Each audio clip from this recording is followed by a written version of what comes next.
जैसा कि आपने बताया था कि कंप्यूटर में किसी प्रोग्राम पर कार्य करने के लिए ऑपरेटिंग सिस्टम की आवश्यकता होती है। क्या आप हमें ऑपरेटिंग सिस्टम के बारे में विस्तार से बता सकती हैं?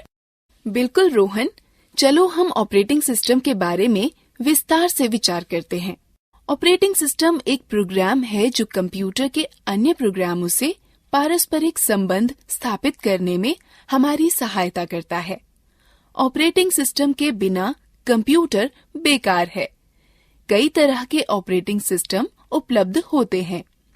ऑपरेटिंग सिस्टम प्रयोगकर्ता व कंप्यूटर के मध्य एक माध्यम का कार्य करता है। सभी प्रोग्रामों को चलने के लिए ऑपरेटिंग सिस्टम की आवश्यकता होती है, परंतु ऑपरेटिंग सिस्टम स्वतः ही चालू होता है।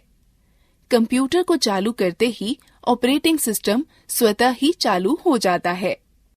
ऑपरेटिंग सिस्टम के मुख्य कार्य हैं: यह कंप्यूटर को नियंत्रित करता है और उसके सभी भागों को उचित संबंध में लाता है। यह उपयोगकर्ता व कंप्यूटर के मध्य पारस्परिक संबंधों को सुगम करता है। यह इनपुट व आउटपुट यंत्रों को नियंत्रित करता है। यह कंप्यूटर प्रोग्राम के निष्पादन को नियंत्रित करता है। यह कंप्यूटर की मुख्य मेमोरी के प्रयोग को व्यवस्थित रखता है। यह फाइलों को व्यवस्थित रखने व उनसे काम लेने में आपकी सहायता करता है। ऑपरेटिंग सिस्टम को दो भागों में वर्गीकृत किया जा सकता है: character user interface (CUI), graphical user interface (GUI). एक एक कर हम इनके बारे में विचार करते हैं। कैरेक्टर यूजर इंटरफेस (CUI) में किसी तरह के आइकॉन या चित्र नहीं होते हैं। यह केवल लेख व अक्षरों पर चलता है। हम CUI पर लेखीय निर्देश जैसे रीनेम, CLS, CD, MD और DIR या डायरेक्टरी पर कमांड निर्देश देकर कार्य कर सकते हैं।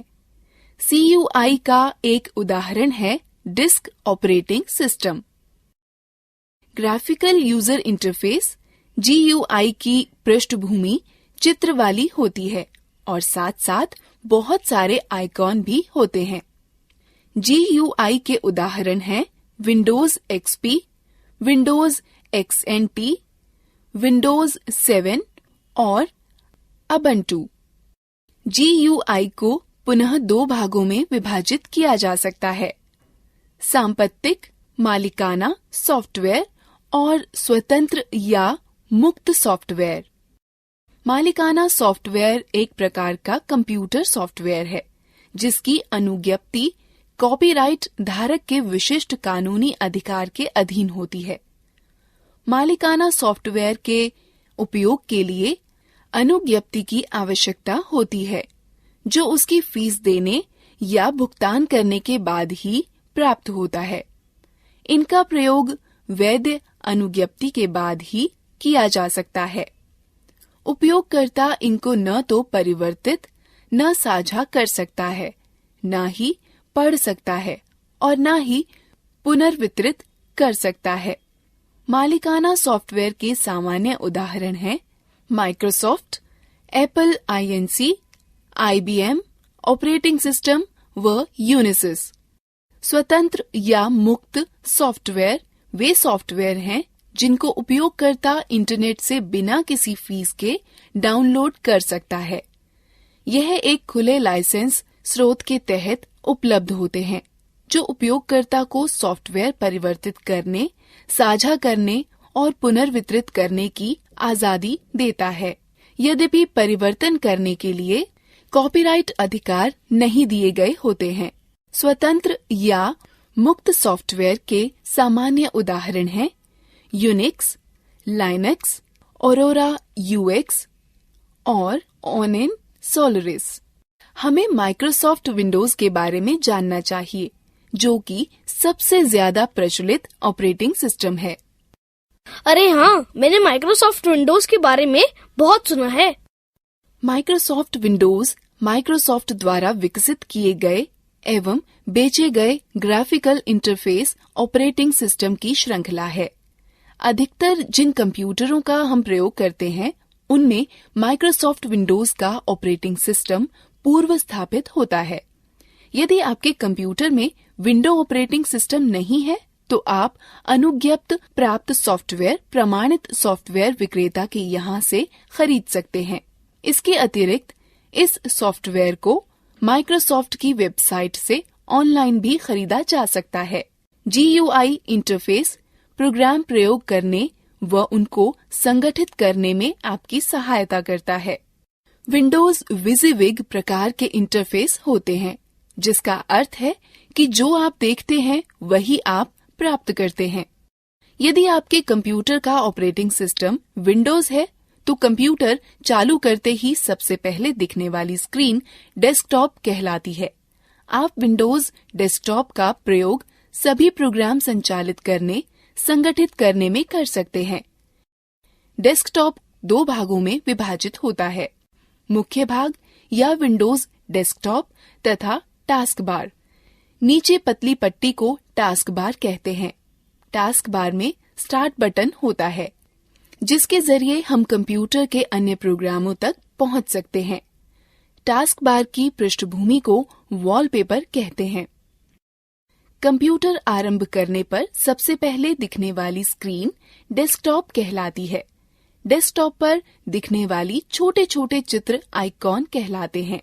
यह आइकॉन फाइल, प्रोग्राम और फोल्डर के शॉर्टकट छोटे रास्ते हैं जिनके जरिए इनमें आसानी से व जल्दी से पहुंचा जा सकता है। स्क्रीन के सबसे नीचे क्षितिज के समानांतर पट्टी को टास्क बार कहते हैं।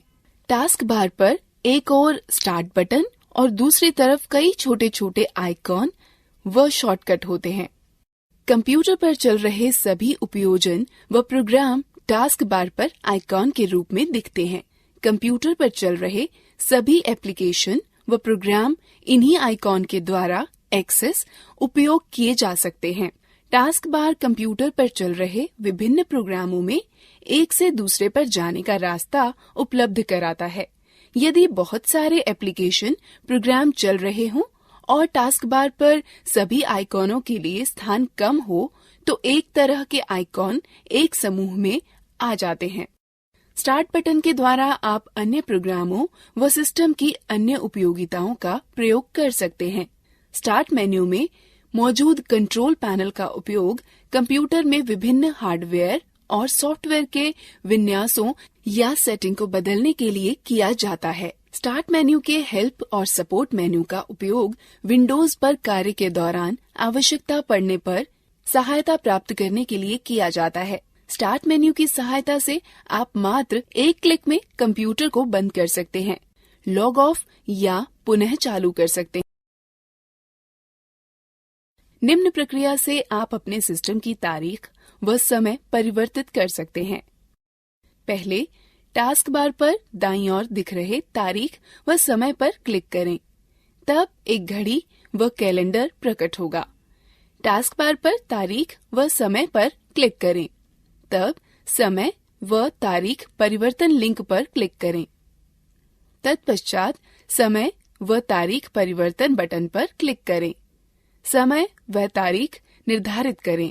समय व तारीख परिवर्तन को सुरक्षित करने के लिए हाँ पर क्लिक करें और समय व तारीख डायलॉग कोष्ठ पर वापस आएं। परिवर्तन सुरक्षित करने के लिए हाँ पर क्लिक करें। समय व तारीख डायलॉग कोष्ठ को बंद। डेस्कटॉप दर्शाने वाली स्क्रीन का वह भाग है जिसे आप कंप्यूटर लॉग ऑन करने पर देखते हैं। आइकॉनों के पीछे दिखने वाले चित्र दृश्य को वॉलपेपर अथवा डेस्कटॉप की पृष्ठभूमि कहते हैं। जब आप अपने कंप्यूटर को कुछ समय के लिए निष्क्रिय छोड़ देते हैं तो एक चित्र अथवा लेख की चलचित्र की प्रदर्शित होती है। इसे स्क्रीन सेवर कहते हैं। डेस्कटॉप की पृष्ठभूमि परिवर्तित करना। आप अपने कंप्यूटर के वॉलपेपर अथवा डेस्कटॉप की पृष्ठभूमि आइकॉनों को अपनी इच्छा के चित्र और दृश्य से बदल सकते हैं। पहला, डेस्कटॉप के खाली स्थान पर माउस का दायां राइट क्लिक बटन दबाएं। तत्पश्चात सूची के वैयक्तिक विकल्प पर क्लिक करें। तत्पश्चात डेस्कटॉप की पृष्ठभूमि लिंक पर क्लिक करें। तत्पश्चात चित्र का चयन करें और उसे डेस्कटॉप की पृष्ठभूमि की नियत करें। अंत में सेव या सुरक्षित बटन दबाकर परिवर्तनों को सुरक्षित करें। स्क्रीन सेवर नियत करना। यदि आप डेस्कटॉप की स्क्रीन सेवर परिवर्तित करना चाहते हैं तो यह प्रक्रिया अपनाएं। पहला, डेस्कटॉप के खाली स्थान पर उस माउस का दायां राइट क्लिक बटन दबाएं। तत्पश्चात सूची के वैयक्तिक विकल्प पर क्लिक करें। तत्पश्चात डेस्कटॉप की स्क्रीन सेवर लिंक पर क्लिक करें। तब स्क्रीन सेवर का ड्रॉप डाउन मेन्यू पर क्लिक कर सूची से स्क्रीन सेवर चुनें। तत्पश्चात स्क्रीन सेवर चालू करने के लिए वेट कॉम्बो बॉक्स से प्रतीक्षा समय के मिनट निर्धारित करें। तत्पश्चात प्रीव्यू बटन पर क्लिक कर स्क्रीन सेवर देखें। तब निर्धारित बटन पर क्लिक कर स्क्रीन सेवर को निर्धारित करें। अंत में सेव या सुरक्षित बटन दबाकर परिवर्तनों को सुरक्षित करें। अब रोहन, यह याद रखें कि एक कंप्यूटर में ऑपरेटिंग सिस्टम व व्यक्तिगत कार्यक्रमों के लिए उपलब्ध किसी सूचना को फाइल कहते हैं। एक फाइल एक दस्तावेज, चित्र, संगीत या चलचित्र हो सकती है। ढेर सारी फाइलों को एक स्थान पर रखने के लिए आप एक फोल्डर बनाते हैं। आप कंप्यूटर की किसी भी ड्राइव में फाइल या फोल्डर बना सकते हैं। फाइल या फोल्डर बनाने के पश्चात आप उसका नाम बदल सकते हैं, उसकी प्रतिलिपि बना सकते हैं, उसे कहीं और पेस्ट कर सकते हैं और उसे आवश्यकतानुसार मिटा भी सकते हैं। हम किसी ड्राइव में एक नया फोल्डर कैसे बनाते हैं? आसान है, बस निम्न प्रक्रिया अपनाओ। पहले स्टार्ट बटन को दबाकर स्टार्ट मेन्यू को खोलें। तब कंप्यूटर विंडो या विंडोज एक्सप्लोरर प्रदर्शित करने के लिए कंप्यूटर पर क्लिक करें। तब डी ड्राइव में उपलब्ध सामग्री देखने के लिए क्लिक डी ड्राइव पर क्लिक करें। तब नया फोल्डर बनाने के लिए मेन्यू बार में नए फोल्डर पर क्लिक करें। नए फोल्डर को नाम दे सकते हैं और एंटर दबाएं। आप फोल्डर के अंदर भी फोल्डर बना सकते हैं, जिसे सब फोल्डर कहते हैं। एक फोल्डर का चयन करें और उसे खोलें। उसमें खाली स्थान पर राइट क्लिक करें तो पॉपअप मेन्यू प्रकट होगा। उसमें सबसे पहले नया पर क्लिक करें और फिर फोल्डर चुनें। एक फोल्डर सृजित हो जाएगा। फाइल फोल्डर को खोलने के लिए निम्न का अनुसरण करें। पहले स्टार्ट बटन को दबा स्टार्ट मेन्यू को खोलें। तब कंप्यूटर विंडो या विंडोज एक्सप्लोरर प्रदर्शित करने के लिए कंप्यूटर पर क्लिक करें। तब डी ड्राइव में उपलब्ध सामग्री देखने के लिए डी ड्राइव पर क्लिक करें। तब जिस फोल्डर को आप खोलना चाहते हैं उस पर डबल क्लिक करें। उसे फोल्डर के अंदर जिस सब फोल्डर या फाइल को आप खोलना चाहते हैं पर डबल क्लिक करें। फाइल या फोल्डर को कैसे संरक्षित करें या नाम बदलें? जब आप डी ड्राइव में फोल्डर या सब फोल्डर या फाइल बनाते हैं तो स्वचालित रूप से न्यू फोल्डर या न्यू टेक्स्ट डॉक्यूमेंट के नाम से संरक्षित हो जाता है। फोल्डर या सब फोल्डर या फाइल का नाम बदलने के लिए उस पर राइट क्लिक करें। नए पॉपअप में नाम परिवर्तित करें, रीनेम चुनें। नया नाम लिखें और एंटर दबाएं। फोल्डर या सब फोल्डर या फाइल का नाम परिवर्तित हो जाएगा। विंडोज ऑपरेटिंग सिस्टम में कुछ सहायक सामग्री होती है जो अत्यंत उपयोगी होती हैं। हम इन उपयोगी सामग्रियों में से कुछ के विषय में सीखते हैं। इन उपयोगी सामग्रियों को देखने के लिए निम्न निर्देशों का पालन करें। पहले स्टार्ट बटन को दबाकर स्टार्ट मेन्यू को खोलें। तत्पश्चात माउस से ऑल प्रोग्राम पर चिन्हित करें। उसके बाद एक्सेसरीज पर क्लिक करें। यहाँ पर विभिन्न एक्सेसरीज की सूची होती है। संबंधित एक्सेसरीज पर क्लिक करें। पेंट का प्रयोग चित्रों को बनाने, परिवर्तित करने एवं फोटो देखने के लिए होता है। आप पेंट का प्रयोग रिक्त पेंट क्षेत्र में चित्रकारी करने अथवा मौजूदा चित्र में चित्रकारी करने में कर सकते हैं। आप चित्र की प्रति लेकर किसी अन्य प्रलेख पर चिपका या पेस्ट कर सकते हैं। हम पेंट का प्रयोग किस प्रकार करें? पेंट का उपयोग करने के लिए सर्वप्रथम स्टार्ट बटन को दबा स्टार्ट मेन्यू को खोलें। तत्पश्चात माउस से ऑल प्रोग्राम पर चिन्हित करें। उसके बाद एक्सेसरीज पर क्लिक करें। यहाँ पर विभिन्न एक्सेसरीज की सूची होती है। एक्सेसरीज पर क्लिक करें और पेंट को चुनाव करें। तब पेंट विंडो दिखने लगेगा। आप देखेंगे कि पेंट विंडो 4 भागों में विभाजित है। Paint button, quick access tool bar, drawing area एवं रिबन। पेंट बटन के साथ आप कई तरह के कार्य कर सकते हैं। पेंट बटन के विभिन्न विकल्प हैं। खोलें, ओपन, नया, न्यू, संरक्षित करें, सेव और छापें, print. Quick access tool bar अक्सर प्रयोग में लाए जाने वाले उपकरण जैसे सेव, रीडू और अंडू तुरंत उपलब्ध कराने में आपकी सहायता करता है। रिबन में 2 टैब होती हैं, होम और व्यू। होम टैब उन उपकरणों को उपलब्ध कराता है जो चित्र बनाने अथवा उसे सुधारने में प्रयुक्त होते हैं। यह क्लिपबोर्ड, ब्रश, टूल, शेप और कलर आदि होते हैं। क्लिपबोर्ड में 3 विकल्प होते हैं, कट, कॉपी व पेस्ट, जिन विकल्पों का प्रयोग कर आप पेंट पर चुनी गई वस्तु को काट सकते हैं, प्रतिलिपि या प्रतिबिंब बना सकते हैं अथवा चिपका सकते हैं। यह विकल्प एक ही विषय को कई बार प्रयोग करने में आपकी सहायता करता है। प्रतिबिंब का चुनाव आपको उन विषयों को चुनने व संपादित करने में सहायता करता है जिनको आप चयनित करना चाहते हैं, काट छांट करना चाहते हैं, आकृति में परिवर्तन करना चाहते हैं अथवा घुमाना चाहते हैं। उपकरण, टूल का चयन आपको विभिन्न उपकरण उपलब्ध कराता है जिससे आप आकृति बना व संपादित कर सकते हैं। यह उपकरण है पेंसिल, रंग भरना, लिखना, मिटाना, रंग उठाना और बड़ा करना। ब्रश में नीचे की ओर खुलने वाला एक मेन्यू होता है जिससे आप चित्र बनाने के लिए विभिन्न प्रकार के ब्रशों का चयन कर सकते हैं। आकृतियाँ विकल्प से आप अपने चित्र को विभिन्न आकृतियाँ दे सकते हैं। रंग विकल्प से आप अपने चित्र में विभिन्न रंग भर सकते हैं। प्रत्येक प्रश्न के लिए सही विकल्प चुनें। सही है, अच्छा प्रयास।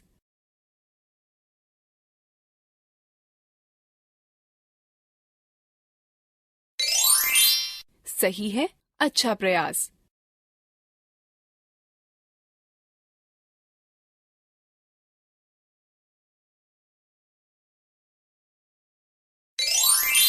सही है, अच्छा प्रयास।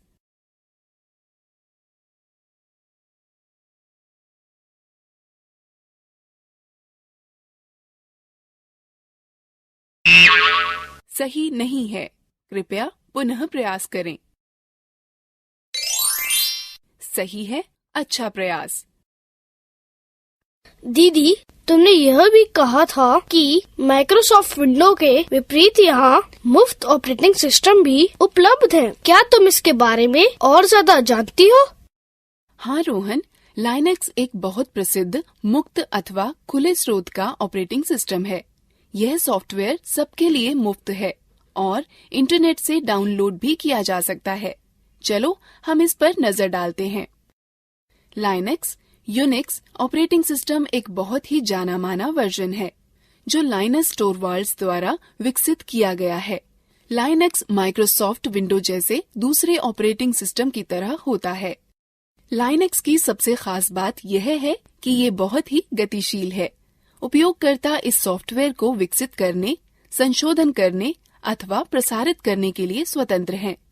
लाइनक्स को 2 अलग तरीकों से प्राप्त किया जा सकता है, फ्री डाउनलोड अथवा वितरण का उपयोग कर। लाइनक्स दुनिया भर में करोड़ों उपयोगकर्ताओं द्वारा सफलतापूर्वक उपयोग किया जा रहा है। लाइनक्स के सभी आवश्यक भागों को इंटरनेट से बिल्कुल मुफ्त डाउनलोड किया जा सकता है। लाइनक्स उपयोग करने का एक वैकल्पिक रास्ता है जो विभिन्न कंपनियों द्वारा पेश किया जा रहा है और जिसमें विविध प्रकार के एप्लीकेशन व इंस्टॉल करने वाले प्रोग्राम जुड़े हैं जो लाइनक्स के अधिष्ठापन को आसान कर देते हैं। एक बहुत प्रसिद्ध लाइनक्स का वितरणकर्ता होता है जिसे अबंटू कहते हैं, जो कॉनिकल कंपनी द्वारा वितरित किया जाता है। अब हमें अबंटू के बारे में सीखना चाहिए। अबंटू एक स्वतंत्र मुक्त सॉफ्टवेयर प्लेटफॉर्म है जो स्मार्टफोन, टैबलेट और कंप्यूटर के द्वारा हर जगह चलाया जाता है। अबंटू में एक ग्राफिकल यूजर इंटरफेस या GUI होता है जो इसे विंडो अथवा एंड्रॉयड जैसे दूसरे प्रचलित ऑपरेटिंग की तरह बनाता है। अबंटू के वर्जन 12.10 डिफॉल्ट डेस्कटॉप वातावरण के रूप में यूनिटी का उपयोग करता है। यूनिटी डेस्कटॉप पृष्ठभूमि और 2 बार रखता है जिसे मेन्यू बार और लॉन्चर कहते हैं। मेन्यू बार डेस्कटॉप के शीर्ष पर स्थित क्षैतिज पट्टी है। लॉन्चर एक खड़ी पट्टी है जो मेन्यू बार के बाईं तरफ होती है। मेन्यू बार में सामान्य कार्य शामिल होते हैं जो अबंटू 12.10 में उपयोग होते हैं। जो आइकन्स मेन्यू बार के दाहिने तरफ होते हैं उसे संकेतक क्षेत्र कहते हैं। कीबोर्ड सूचक आपके कीबोर्ड लेआउट चुनने और कीबोर्ड प्राथमिकताओं को बदलने की अनुमति देता है। संदेश सूचक में सभी सोशल एप्लीकेशन को शामिल किया जाता है जो तत्काल instant messenger client, email client, micro blogging application और दूसरे समान एप्लीकेशन को सम्मिलित रखता है। नेटवर्क सूचक आपको तारयुक्त अथवा तारमुक्त नेटवर्क को आसानी से जोड़ने और नेटवर्क कनेक्शन को प्रबंधित करने की अनुमति देता है। ध्वनि सूचक ध्वनि की मात्रा के रूप में अच्छी तरह से उपयोग अपने म्यूजिक प्लेयर और ध्वनि सेटिंग्स समायोजित करने के लिए एक आसान तरीका प्रदान करता है। घड़ी सही समय प्रदर्शित करती है और कैलेंडर समय और तारीख सेटिंग्स का उपयोग करने के लिए आसान तरीका उपलब्ध कराता है। यूजर मेन्यू आपको अलग अलग उपयोगकर्ताओं और ऑनलाइन सामग्री और उपयोगकर्ता खातों के बीच परिवर्तन करने की अनुमति देता है। एक सत्र या सेशन सूचक सिस्टम सेटिंग का उपयोग करने, सॉफ्टवेयर अपडेट करने, प्रिंटर डिवाइस को लॉक करने के लिए सेशन विकल्प प्रदान करने, सेशन से लॉग आउट होने, कंप्यूटर को पुनः आरंभ करने या पूरी तरह से बंद करने के लिए आसान तरीका उपलब्ध कराता है। एप्लीकेशन मेन्यू एक प्रणाली है जहां किसी एप्लीकेशन में विभिन्न कार्य जैसे परिवर्तन करने, देखने आदि को निष्पादित किए जा सकते हैं। अन्य GUI वातावरण के विपरीत यूटिलिटी में आवेदन मेन मेन्यू बार के बाईं ओर स्थित है। एक विशिष्ट आवेदन को देखने के लिए आप सूचक का प्रयोग करके डेस्कटॉप के मेन्यू बार पर आवेदन आइकन के लिए माउस को स्थानांतरित कर सकते हैं। यह डेस्कटॉप के मेन्यू बार में खुद को ऊपर रखकर एप्लीकेशन को सक्षम करेगा, इसलिए इस एप्लीकेशन को देखा और इस्तेमाल किया जा सकता है। माउस को मेन्यू बार से दूर ले जाने पर डेस्कटॉप फिर से दिखाई देने लगता है। यूटिलिटी का वह फीचर जो एप्लीकेशन दिखाता है, एप्लीकेशन के मेन्यू केवल जब जरूरत होती है, जब ये नेटबुक और लैपटॉप उपयोगकर्ताओं के लिए फायदेमंद होता है और इसे अधिक मुक्त वर्क स्पेस प्रदान करता है। ऊर्ध्वाधर पट्टी के आइकन्स जो स्क्रीन के बाईं तरफ होते हैं लॉन्चर कहलाते हैं। जब यह लॉन्चर चलाया जाता है तो यह सक्रिय आइकन्स के एप्लीकेशनों को आसान पहुंच प्रदान करता है। लॉन्चर में सबसे ऊपर पहला आइकन डैश कहलाता है जो एक निर्णायक खोज व मूल तत्व है। एक एप्लीकेशन को लॉन्चर से रन करने अथवा पहले से रन हो रही एप्लीकेशन को प्रदर्शित करने के लिए एप्लीकेशन आइकन पर क्लिक करते हैं। फोरग्राउंड में एप्लीकेशन अपने आइकन के दाहिनी तरफ एक अकेले सफेद त्रिकोण के द्वारा संकेतित किया जाता है। लॉन्चर के द्वारा एप्लीकेशन जोड़ना और हटाना। एक एप्लीकेशन को जोड़ने के लिए लॉन्चर के एप्लीकेशन आइकन पर दाहिने क्लिक करके और लॉन्चर के लॉक का चयन करके एप्लीकेशन को रन करें। लॉन्चर से एक एप्लीकेशन को हटाने के लिए पहले एप्लीकेशन आइकन पर दाहिने क्लिक करें, फिर अनलॉक से लॉन्चर का चयन करें। डैश एक औजार है जिसकी मदद से आप कंप्यूटर पर एप्लीकेशन व फाइलों का तेजी से पता लगा सकते हैं व उन तक पहुंच सकते हैं। डैश का पता लगाने के लिए लॉन्चर के सबसे ऊपर वाले आइकॉन जिस पर उबुंटू का प्रतीक चिन्ह बना हो पर क्लिक करें। डैश आइकन का चयन करने पर एक और विंडो खुलेगी जिसमें सबसे ऊपर सर्च बार के साथ ही हाल में इस्तेमाल की गई एप्लीकेशन, फाइल और डाउनलोड का संग्रह भी होगा। डैश आपको स्थानीय स्तर व सुदूर की सूचनाएं खोजने की अनुमति देता है। डैश की मुख्य विशेषताएं। डैश की दो मुख्य विशेषताएं हैं, फाइलें व फोल्डर ढूंढना और एप्लीकेशन को ढूंढना। वर्कस्पेस आपको एप्लीकेशन को एक समूह में करने की अनुमति है जो अव्यवस्था को कम करता है और डेस्कटॉप नेविगेशन में सुधार लाता है। मूलभूत रूप से उबुंटू में 4 वर्कस्पेस होते हैं। एक वर्कस्पेस से दूसरे वर्कस्पेस पर जाने के लिए लॉन्चर पर वर्कस्पेस स्विचर पर क्लिक करें। यह एप्लीकेशन आपको एक वर्कस्पेस से दूसरे वर्कस्पेस पर जाने की अनुमति देता है। विंडोज को बंद करना, अधिकतम करना, न्यूनतम करना व बहाल करना। न्यूनतम बटन विंडो को वर्तमान में दिखाई पड़ने वाली स्क्रीन से हटाकर उसे लॉन्चर में रखा देता है। अधिकतम बटन एप्लीकेशन को विंडोज की पूरी स्क्रीन पर फैला देता है। विंडोज को बंद करने के लिए विंडो के ऊपर बाएं कोने पर दिए हुए क्रॉस बटन पर क्लिक करें। विंडो को वर्कस्पेस पर इधर उधर ले जाने या हटाने के लिए माउस के पॉइंट को विंडो के टाइटल बार पर ले जाएं और माउस के बाएं बटन से क्लिक करें तथा बाएं बटन को दबाए रखते हुए विंडो को खींचें।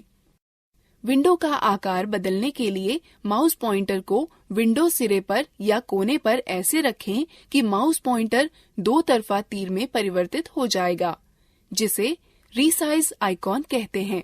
माउस के बाएं बटन से क्लिक करें तथा बाएं बटन को दबाए रखते हुए विंडो को खींचें। कंप्यूटर पर फाइल का पता लगाने के 2 तरीके हैं। सीधे लॉन्चर के डैश के माध्यम से जिस फोल्डर में फाइल रखी गई हो का पता लगाकर उस तक पहुंचना, या सामान्यतः उपयोग में लाए जाने वाले फोल्डरों व हाल में ही प्रयुक्त फाइलों में फाइल व फोल्डर टूल का प्रयोग करना।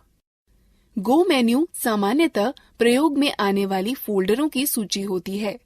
गो में जाने के लिए अपने माउस को बार पर सबसे ऊपर ले जाएं और गो को चुनें। तब इस मेन्यू कंप्यूटर पर क्लिक करके अपने कंप्यूटर की फाइलें खोजें।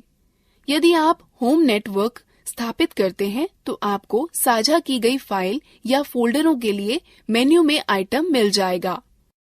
होम फोल्डर का प्रयोग व्यक्तिगत फाइलों को संग्रहित करने के लिए किया जाता है।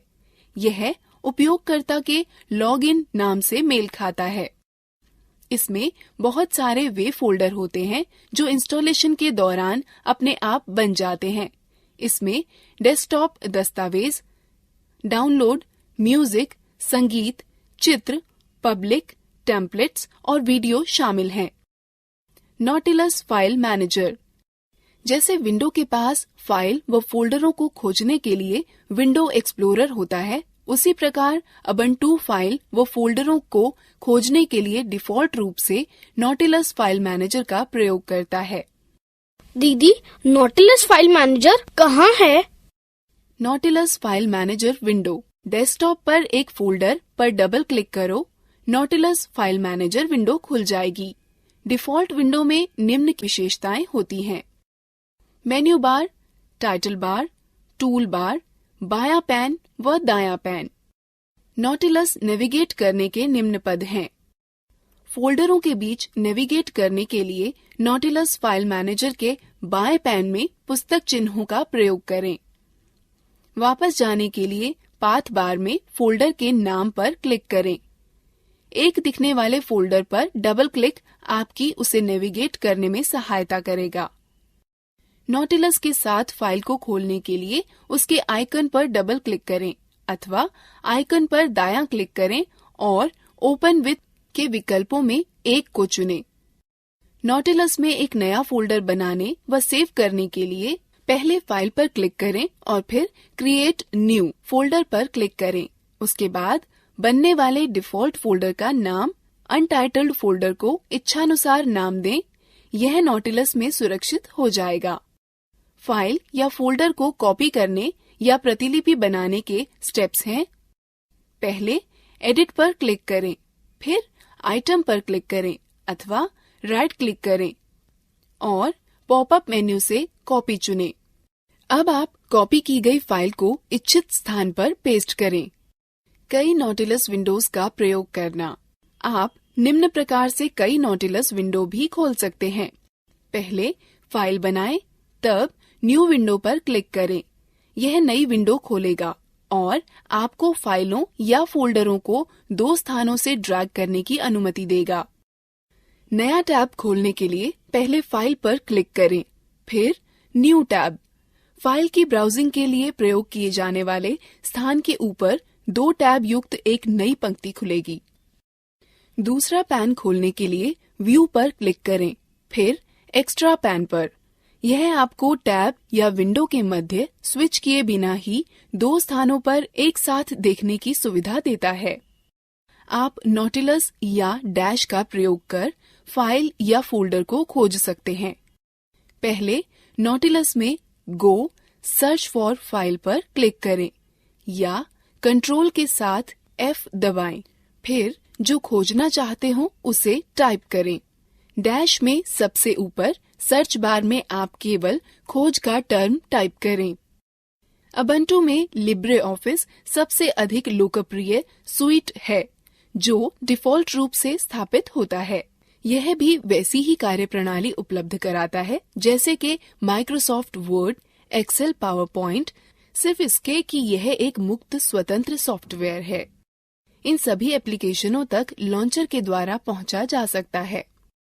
इसमें निम्न घटक शामिल हैं जो दूसरे ऑपरेटिंग सिस्टम में अलग अलग नामों से पाए जाते हैं: writer, word processor, clack, spreadsheet, impress, presentation, draw, drawing sheet, base, database, math, equation editor. क्या मुक्त स्वतंत्र सॉफ्टवेयर के विषय में सीखना मजेदार नहीं था? चलो अब हम लोग मजेदार गतिविधि में भाग लेंगे। प्रत्येक प्रश्न के लिए सही विकल्प चुनें। सही है, अच्छा प्रयास।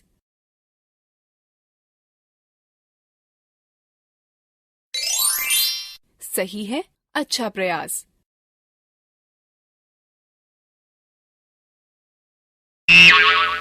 सही नहीं है, कृपया पुनः प्रयास करें। सही है, अच्छा प्रयास।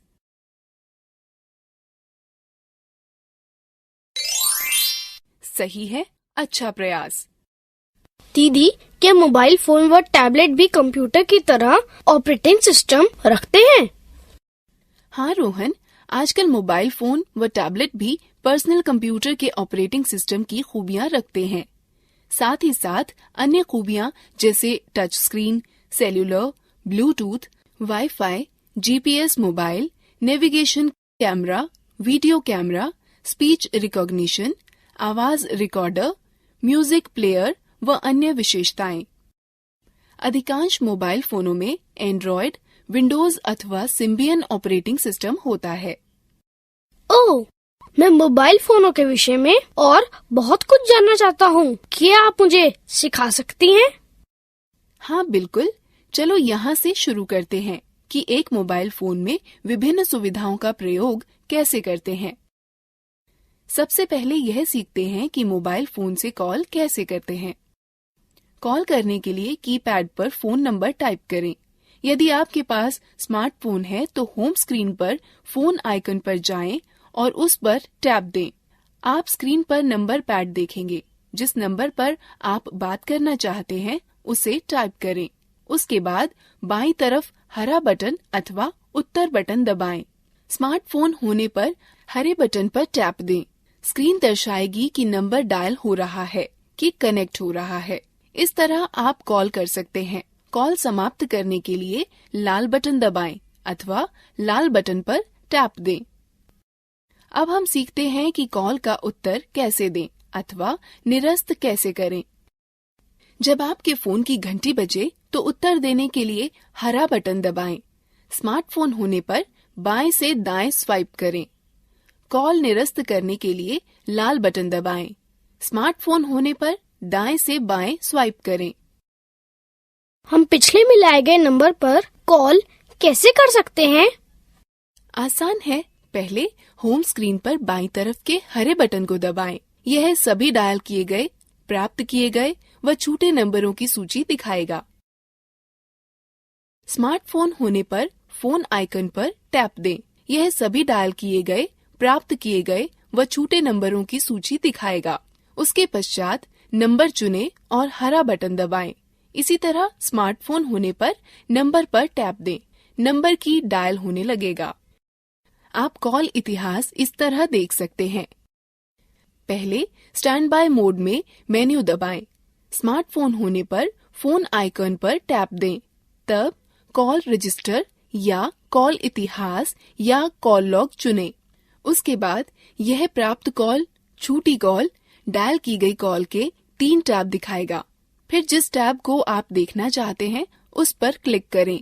यह आपको कॉलों की सूची, समय व तिथि के साथ दिखाएगा। स्मार्टफोन होने पर सभी कॉलें एक ही सूची में दिखेंगी। हरा तीर प्राप्त कॉलें, नीला तीर डायल की गई कॉलें व लाल तीर छूटी कॉलें दर्शाता है। आप नंबर पर कॉल कर सकते हैं, नंबर को संपर्क बुक में सुरक्षित कर सकते हैं या उस पर संदेश भेज सकते हैं। फोन में ध्वनि का स्तर को निम्न रूप से अनुकूल करते हैं। सबसे पहले फोन की मुख्य स्क्रीन में मेन्यू बटन दबाएं। फिर विकल्प मेन्यू में सेटिंग पर क्लिक करें। उसके बाद सेटिंग मेन्यू में साउंड या ऑडियो विकल्प चुनें। उसके बाद साउंड मेन्यू में वॉल्यूम विकल्प ढूंढें। रिंगर या रिंगटोन में वॉल्यूम कंट्रोल पाए जाते हैं। अंत में स्पीकर विकल्प पर चुनें व कीपैड को ऊपर नीचे कर वॉल्यूम लेवल सेट करें।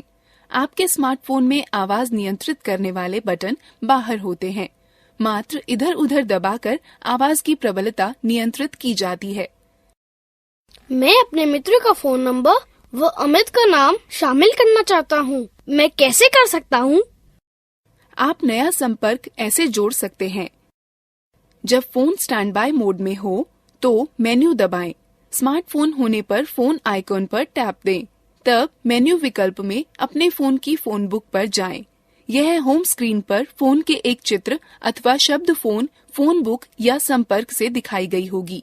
अब उपलब्ध विकल्पों में न्यू कॉन्टैक्ट का चयन करें। पहले जिस संपर्क को आप जोड़ना चाहते हैं उसका नंबर, एरिया कोड स्क्रीन पर दिखने वाले फॉर्म पर भरें। स्मार्टफोन में नंबर पैड व अंक टाइप करें। ऐड टू कॉन्टैक्ट पर टैप दें और तब क्रिएट न्यू कॉन्टैक्ट पर, और तब फॉर्म में उपयुक्त स्थानों पर अपने मित्र का पहला व अंतिम नाम लिखें। तब उसे संरक्षित करने के लिए सेव या ऐड टू कॉन्टैक्ट दबाएं। टैप देना सुनिश्चित करें। अब नया संपर्क अपने मोबाइल में जुड़ जाएगा। फोन में पहले से ही संरक्षित संपर्क के विवरण में एडिट करने के लिए संपर्क का नाम चुनें। एडिट का चयन करें, टैप दें, सही विवरण टाइप करें और फिर सेव का चयन करें, टैप दें। अब मैं आपको सिखाती हूँ कि संदेश कैसे भेजते हैं। पहले स्टैंड बाय मोड में मेन्यू दबाएं, तब संदेश सेवा, फिर लिखित संदेश, फिर संदेश बनाएं का चयन करें। एक स्मार्टफोन में होम स्क्रीन पर मैसेजिंग आइकन ढूंढें, उस पर टैप दें।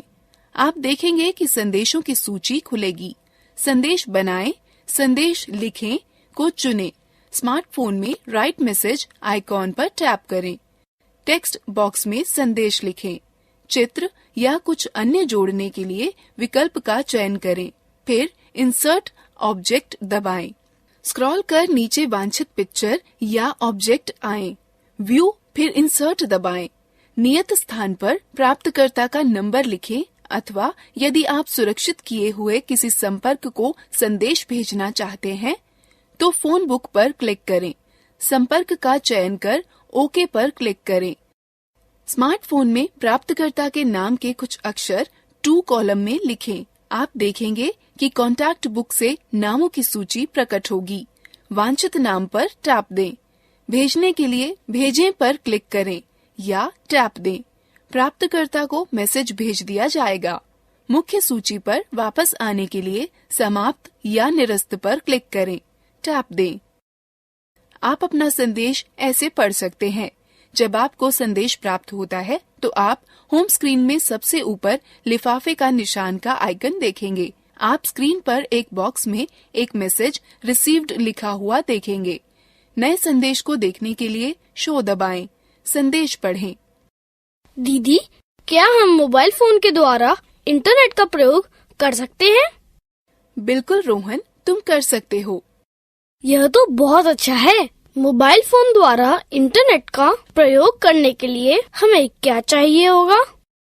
मोबाइल फोन द्वारा इंटरनेट का प्रयोग करने के लिए आपको चाहिए होगा एक मोबाइल फोन जो इंटरनेट एक्सेस या उपयोग को समर्थित करता हो, एक मोबाइल फोन सेवा जो डेटा संचरण का समर्थन करती हो, जैसे 2G, 3G और वाईफाई। फोन द्वारा इंटरनेट तक पहुंचने के लिए डेटा सेटिंग के साथ मोबाइल सर्विस प्रोवाइडर से एक खाता। बहुत सारे mobile phone data account setting के साथ ही आते हैं। यदि आपका नहीं है तो आपको सेवा प्रदाता के ग्राहक सेवा केंद्र से बात करनी चाहिए। आप अपने स्मार्टफोन पर मोबाइल इंटरनेट सेवा इस तरह स्थापित कर सकते हैं। पहले अपने स्मार्टफोन के सेटिंग मेन्यू पर नेविगेट करें। स्मार्टफोनों में यह एप्स मेन्यू के सेटिंग आइकॉन के माध्यम से या कभी-कभी नोटिफिकेशन बार के माध्यम से किया जा सकता है। सेटिंग मेन्यू में आपको वायरलेस व नेटवर्क सेटिंग्स खोजनी होगी।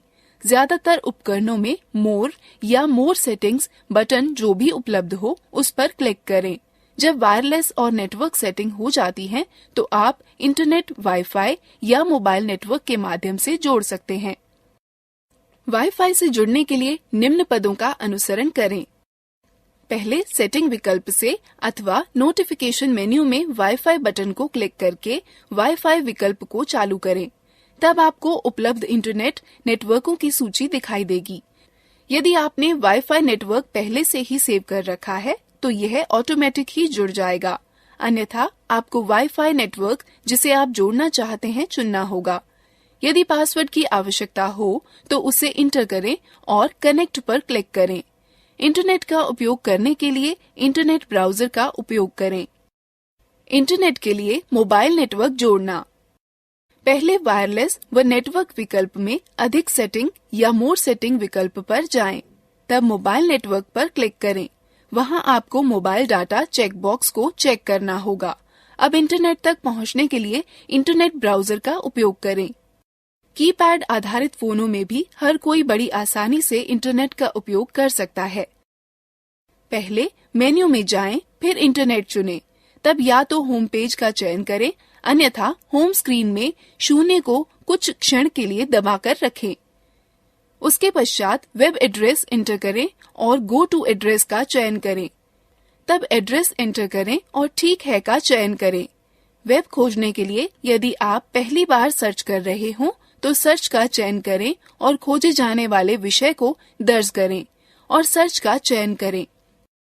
मेरे मोबाइल में रेडियो है, मैं उसे कैसे सुन सकता हूँ? रेडियो सुनने के लिए पहले स्टैंड बाय मोड में मेन्यू दबाएं, तब मीडिया और फिर रेडियो पर जाएं। स्मार्टफोन होने पर मेन्यू में रेडियो आइकॉन पर टैप दें, फिर फोन को संगत हेडसेट से जोड़ें। यह एक एंटीना की तरह कार्य करता है। उसके बाद ऑटोमेटिक अथवा मैनुअल ट्यूनिंग विकल्प का चयन करके जो रेडियो चैनल आप सुनना चाहते हैं का चयन करें।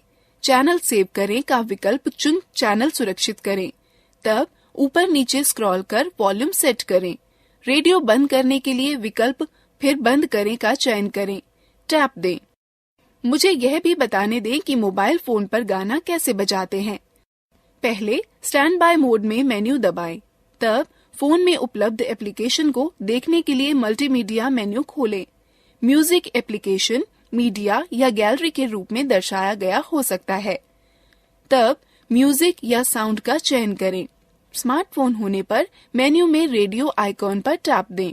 अपने मीडिया प्लेयर पर उपलब्ध गाने ब्राउज करें व उनमें से अपनी डिवाइस पर बजाने के लिए एक का चयन कर बजाएं। गाना बजना रोकने अथवा उसे पुनः बजने देने के लिए प्ले, पॉज प्ले को दबाएं, टैप दें। एक ही बटन प्ले और पॉज के लिए कार्य करता है। म्यूजिक प्लेयर से निकलने के लिए बाईं तरफ के लाल बटन को दबाएं। स्मार्टफोन में पॉज बटन टैप दें। आपको अपने फोन पर गाने स्टोर करने के लिए मेमोरी कार्ड की आवश्यकता होगी। अब यहाँ कुछ तरीके हैं कि मोबाइल फोन से फोटो कैसे लें। पहले स्टैंड बाय मोड में मेन्यू दबाएं, तब मीडिया चुनें और फिर कैमरा चुनें। स्मार्टफोन होने पर कैमरा आइकॉन ढूंढकर उस पर टैप दें, तब डिस्प्ले स्क्रीन को व्यू फाउंडर की तरह प्रयोग करें। ऊपर नीचे खिसकाकर जूम इन और जूम आउट कर सकते हैं। स्मार्टफोन में अपनी उंगलियों की चुटकी को फैलाकर अथवा सिकोड़कर स्क्रीन को फैलाकर डिस्प्ले का आकार बड़ा व छोटा कर सकते हैं। फोटो लेने के लिए सिलेक्ट या हाँ बटन का चयन करें। स्मार्टफोन में कैमरा आइकॉन ढूंढकर उस पर टैप कर फोटो खींचें। सेव बटन को दबाकर फोटो सेव करें। स्मार्टफोन में फोटो एल्बम या गैलरी में स्वयं ही सेव हो जाती है। यह कुछ तरीके हैं जिससे वीडियो रिकॉर्ड किया जा सकता है। मेन्यू में जाकर फोटो और फिर वीडियो कैमरे का चयन करें। स्मार्टफोन होने पर कैमरा आइकॉन पर टैप दें, तब स्क्रीन के प्रदर्शन को व्यू फाउंडर की तरह प्रयोग करें। जूम इन और जूम आउट करने के लिए ऊपर नीचे स्क्रॉल करें। स्मार्टफोन में अपनी उंगलियों की चुटकी को फैलाकर अथवा सिकोड़कर से स्क्रीन पर प्रदर्शन क्षेत्र का आकार बदल सकते हैं। रिकॉर्डिंग चालू करने के लिए रिकॉर्ड को चुनें। स्मार्टफोन में होने पर स्क्रीन पर मौजूद छोटे लाल आइकॉन पर टैप दें। रिकॉर्डिंग को रोकने के लिए स्टॉप दबाएं। स्मार्टफोन में होने पर लाल आइकॉन पर फिर से टैप दें। संरक्षित करें बटन को दबाकर फोटो सुरक्षित करें। स्मार्टफोन में फोटो एल्बम या गैलरी में स्वयं ही संरक्षित हो जाती है। मोबाइल फोन व स्मार्टफोन तीव्र गणना के लिए उपयोगी हैं। यह कैसे संभव है? कैलकुलेटर के द्वारा कैलकुलेटर प्रयोग करने के तरीके हैं। पहले स्टैंड बाय मोड में मेन्यू दबाएं, तब ऑर्गेनाइजर और फिर कैलकुलेटर का चयन करें। स्मार्टफोन होने पर में कैलकुलेटर आइकॉन मेन्यू में ढूंढें और उस पर टैप दें। फोन के नंबर पैड का प्रयोग कर नंबर लिखें। फिर जोड़ने, घटाने, गुणा करने व भाग फंक्शन का चयन करें। फिर दूसरा अंक लिखें। उत्तर जानने के लिए बराबर का चिन्ह दबाएं या टैप दें। धन्यवाद दीदी, आपके कारण मुझे मोबाइल फोनों के बारे में इतनी जानकारी प्राप्त हुई। मुझे टैबलेट में भी दिलचस्पी है। क्या आप उनके बारे में जानती हैं? हाँ बिल्कुल रोहन, चलो हम टैबलेट के बारे में जानते हैं। टैबलेट कंप्यूटर के छोटे, हल्के और अधिक प्रबंधनीय रूप हैं। वे तार रहित व ले जाने योग्य यंत्र हैं, जिनमें सूचनाओं तक पहुंचने के लिए अथवा प्रोसेस करने के लिए स्पर्श इनपुट की तरह प्रयोग होता है। टैबलेट में वह ऑपरेटिंग सिस्टम होते हैं जो ग्राफिकल यूजर इंटरफेस GUI उपलब्ध कराते हैं और एप्लीकेशनों को चला सकते हैं। टैबलेट के सुप्रसिद्ध ऑपरेटिंग सिस्टम हैं एंड्रॉयड, विंडोज व iOS। टैबलेट मुख्यतः दो भागों में बांटे जा सकते हैं, फोन सुविधा के साथ तथा कॉल सुविधा के बिना। टैबलेट जो कॉल सुविधा के साथ होता है, उसमें सिम कार्ड के लिए खांचा बना होता है। आपको कॉल करने के लिए, प्राप्त करने के लिए तथा संदेश भेजने व प्राप्त करने के लिए एक सिम कार्ड तथा किसी मोबाइल नेटवर्क का कनेक्शन की आवश्यकता होगी। टैबलेट जिसमें कॉल सुविधा नहीं होती है, उसमें सिम कार्ड के लिए स्लॉट नहीं होगा, लेकिन उसमें अन्य सभी विशेषताएं समान होती हैं। तब भी आप इंटरनेट के प्रयोग से कॉल करने में समर्थ होंगे। चलो अब हम टैबलेट की कुछ विशेषताओं के बारे में जानते हैं।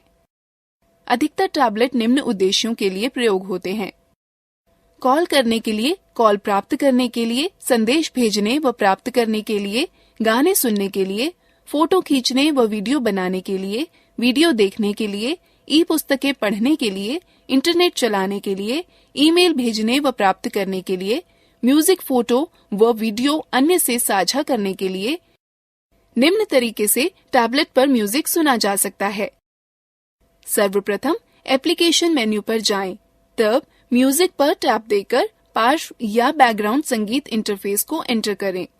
अब आपको म्यूजिक फाइल सूची को हाल ही में एल्बम, कलाकार, गीत, प्लेलिस्ट या शैलियों में उचित विकल्प का चयन करके वर्गीकृत कर सकते हैं। फिर गानों को 1 सेकंड के लिए दबाएं, टैप दें, जिससे विकल्प मेन्यू प्रकट हो जाएगी। इसके बाद आप play, add to playlist, shop for artist, delete या सर्च विकल्पों में से किसी एक का चयन कर सकते हैं। तब प्ले पर टैप देकर पार्श्व संगीत इंटरफेस को एंटर करें और फिर बजाने के लिए गानों पर टैप दें। निम्न तरीके से टैबलेट में फोटो खींची जा सकती है। सर्वप्रथम एप्लीकेशन मेन्यू पर जाएं और कैमरा आइकॉन पर टैप देकर कैमरा इंटरफेस को एंटर करें। तब फोटो मोड चुनने इच्छित फोटो मोड पर टैप दें। कैमरे को विषय की ओर केंद्रित करें। ऑटो फोकस को सक्रिय करने के लिए स्क्रीन पर किसी स्थान को छुएं और दबाए रखें। फोटो लेने के लिए उंगली उठाएं। टैबलेट से वीडियो रिकॉर्ड करने के लिए सर्वप्रथम एप्लीकेशन मेन्यू पर जाएं और कैमरा आइकॉन पर टैप देकर कैमरा इंटरफेस को एंटर करें। तब वीडियो मोड चुनने के लिए फोटो मोड में पसंद किए हुए आइकॉन पर टैप दें। कैमरे को विषय की ओर केंद्रित करें। टैप देकर रिकॉर्डिंग शुरू करें। रिकॉर्डिंग बंद करने के लिए टैप दें। फोटो व रिकॉर्ड किए गए वीडियो मिटाने के स्टेप्स हैं। जिस फोटो या वीडियो को आप मिटाना चाहते हैं, इसे खोजें। ट्रैश आइकॉन दिखाई दिए जाने के लिए स्क्रीन पर टैप दें। फोटो या वीडियो को मिटाने के लिए इस पर टैप दें। आप फोटो और वीडियो इस तरह देख सकते हैं। पहले एल्बम ढूंढकर उस पर टैप दें। फिर जिस फोटो या वीडियो को देखना चाहते हैं उस पर टैप दें। आगे की फोटो देखने के लिए बाईं ओर धकेलें तथा पीछे की फोटो या वीडियो देखने के लिए दाईं ओर धकेलें। वीडियो देखने के लिए निम्न का अनुसरण करें। मेन्यू से पिक्चर अथवा एल्बम टैब खोलें। अब ग्रिड व्यू अथवा लिस्ट व्यू का प्रयोग कर जिस वीडियो को आप देखना चाहते हैं उसे खोलें। जिस वीडियो को आप देखना चाहते हैं उस पर टैप दें। यदि प्लेबैक नियंत्रण प्रदर्शित नहीं हो रहे हैं तो उन्हें देखने के लिए स्क्रीन पर टैप दें। वीडियो रोकने के निम्न पद हैं। जब वीडियो चल रहा हो तो प्लेबैक नियंत्रण देखने के लिए स्क्रीन पर टैप दें। उसके बाद वीडियो को रोकने या चलाने के लिए पॉज या रीस्टार्ट पर टैप दें। वीडियो पीछे करना अथवा तेजी से आगे बढ़ाने के पद हैं। जब वीडियो चलने के दौरान प्लेबैक नियंत्रण देखने के लिए स्क्रीन पर टैप दें। इसके बाद वीडियो को तेजी से आगे ले जाने के लिए प्रोग्रेस बार मार्कर को दाईं ओर और पीछे ले जाने के लिए बाईं ओर खींचें।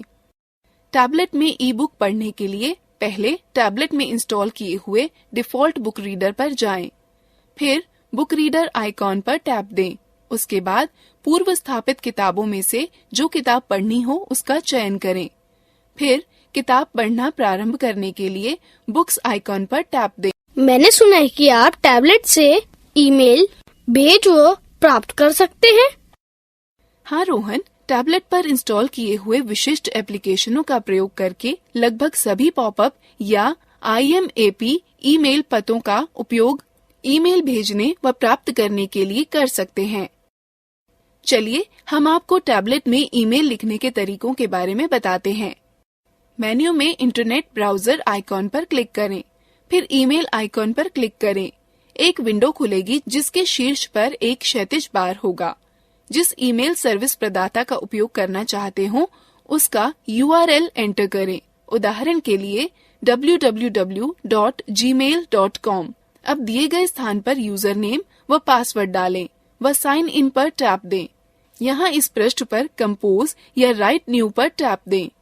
नई विंडो में सेवा में के क्षेत्र में प्राप्तकर्ता का ईमेल ID एंटर करें। विषय के क्षेत्र में विषय एंटर करें। बीच के खाली स्थान में संदेश एंटर करें। तत्पश्चात सेंड आइकॉन पर टैप दें। प्राप्त ईमेल को पढ़ने के लिए पहले जब आपको कोई ईमेल प्राप्त होगी तो स्क्रीन पर सबसे ऊपर एक लिफाफा बनकर आएगा। आइकॉन को देखने के लिए स्क्रीन को नीचे खिसकाएं। यथाक्रम मेन्यू में ईमेल भेजने वाले के आइकन पर जाएं। अब आइकॉन पर टैप दें। स्क्रीन पर आपका मेल इनबॉक्स खुल जाएगा। ईमेल पर टैप दें और उसे पढ़ें। हम किसी फाइल को टैबलेट पर कैसे ढूंढते हैं? टैबलेट में फाइल या फोल्डर ढूंढने के दो तरीके हैं। आप या तो टैबलेट पर स्थापित फाइल मैनेजर का प्रयोग करें या तो होम स्क्रीन पर स्थित ऑनलाइन सर्च इंजन का प्रयोग करें। फाइल मैनेजर का प्रयोग करके होम स्क्रीन पर फाइल मैनेजर या फाइल ब्राउजर ऐप ढूंढें। उस पर टैप दें। यह सबसे ऊपर माय फाइल दिखाएगा। सूची से वांछित फाइल या फोल्डर को ढूंढें उसे खोलने के लिए उस पर टैप दें। सर्च इंजन का प्रयोग करके होम स्क्रीन पर मैग्नीफाइंग ग्लास की तरह दिखने वाले सर्च आइकॉन को ढूंढें। उस पर टैप दें, जिससे एक नई विंडो प्रकट होगी। आप देखेंगे कि उस पर एक क्षैतिज टैब में सर्च लिखा होगा। उसमें जो सूचना आप ढूंढना चाहते हैं उसके पहचान शब्द लिखें। ऑनलाइन सर्च का परिणाम स्क्रीन पर आ जाएगा। इसको खोलने के लिए वांछित पर टैप दें।